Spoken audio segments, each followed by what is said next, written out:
டே 10 இன்றைக்கும் 5 மணிக்கெலாம் எழுந்துட்டேன். ஆனால் கிளம்பி வரது தான் லேட் ஆகிடுச்சு. 5:45 கிட்ட ஆகிடுச்சு. வெளியே வரும்போது நல்லா விடிஞ்சிருச்சு. இப்போலாம் என்னன்னு தெரில, கரெக்டாக பாப்பா நான் எழுந்துக்கும் போதே எழுந்துடுறா. கிளம்புறதுக்குள்ளே அவ்வளோதான் அழுவ ஸ்டார்ட் பண்ணிட்டா. இன்றைக்கி வந்து சமாதானம் பத்தலான்னு பார்த்தா அழுவது ஸ்டாப் பண்ணவே இல்லை.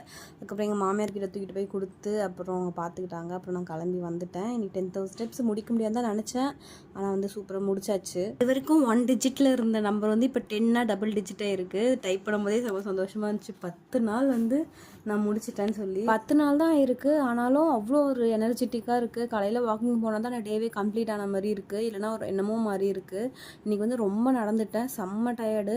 ஐயோ வீட்டுக்கு போகும்போது எப்படி தான் போகிறேன்னு நினச்சா பார்த்தா எங்கள் அப்பா கரெக்டாக வந்துட்டார். அப்பா தெய்வம் மாதிரி வந்துட்டாருன்னு சொல்லி எப்படியோ வந்து ஆட்டோவில் ஏறிட்டேன். எப்போவுமே ஒரு 4 நாள் வாக்கிங் போவேன். ஆனால் டயட்லேயும் அவ்வளோ பெருசாக டயட்லாம் இருக்க மாட்டேன். ஆனால் இந்த விட தான் டயட்லேயும் கண்ட்ரோலாக இருக்கேன். வாக்கிங்கும் வந்து டெய்லியும் வந்து ஏர்லி மார்னிங் போகிறேன். அதுவே பெரிய சந்தோஷம்.